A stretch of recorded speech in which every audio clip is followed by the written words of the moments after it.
When I was asked to interview Haze Hepi at the Auckland Card Show, I thought I had a pretty good idea of what I was getting myself into. A bare-knuckle heavyweight, a guy whose job is literally to fight people with his fists. And after doing a little research before the show, I thought I knew Haze. I was wrong. Haze Hepi, better known as the Huntsman, is a New Zealand-born heavyweight competing in bare-knuckle boxing at the highest level of the sport. He's built a reputation around his knockout power, and his recent career has taken him onto some of the biggest stages in BKFC. But what interested me wasn't just what Haze could do inside the ring. I wanted to know what was going on inside his head, because I wanted to understand something. Why would someone choose to do this? So I prepared, I watched interviews, I watched fights, I followed Haze and his wife online, and I put together a list of questions from the perspective of someone who loves combat sports, but was relatively new to bare-knuckle boxing. Then we sat down, and he completely blew me away. What does it feel like to be Maori on the world stage and be noticed for who you are and the way you look and the way you behave, you know? I mean, it's really cool. It's really cool. Obviously, growing up, I'm a bit more fair-skinned. So there was a lot of, I guess, in the younger years, identity chasing and wanting to feel Maori, wanting to be more Maori, this and that. And then now, sort of, because of all this, a lot more widely accepted. And not only that, man, I've had a couple of people come up to me and say that, you know, like, I'm the guy. I'm the guy now, you know. So, like, when people talk about Samoan fighters, they talk about Joseph Parker and they talk about Jai Opataia and stuff like that. But to the Maori rangatahi, I'm the guy. And that sort of blew me away. And it I feel it put a lot of pressure on, because I didn't see myself as a role model. I was, in my mind, I was still that young Maori boy looking for a role model. And then I've got rangatahi looking up to me. So yeah, it was a very different thing. Look, I'm here now, so I have to do it. So yeah, it's man, if anything, man, it's helped me as a man. You know? Amazing. What struck me immediately was how measured he was. There was no bravado, no ego, no need to convince anyone that he was tough. And the more we talked, the more I realized that the fighter was only one small part of the story.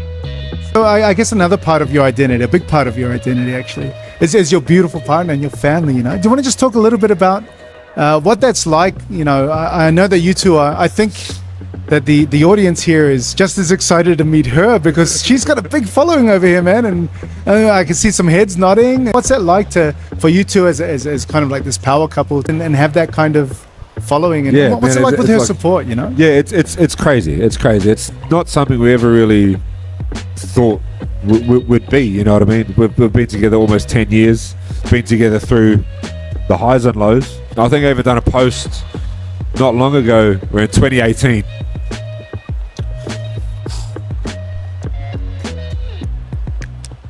I sent her a message saying that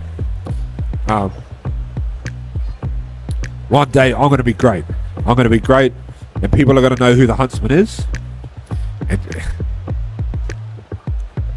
And she replied, she said, I'll be there with you through it all. This was in 2018. You know what I mean? This is before anyone knew who I was. I knew who I was. My wife knew who I was. So, yeah, it's a very, very big thing. And this journey is just crazy. It's crazy. You know, we don't have to work anymore. We get to travel around the world. We went to Italy for the first time last year, Spain. We went to England before that. You know, it's just crazy. Just two kids that come from nothing, stuck together, and just figured it out. You know, we just figured it out. Yeah, I think behind every good man is a good woman. I mean, you've got a beautiful partner. Steve the same. I can vouch for that as well, personally. So it's just really good to kind of honor our partners too as well. 100%. I wouldn't be here without her. Amazing. Yeah, absolutely.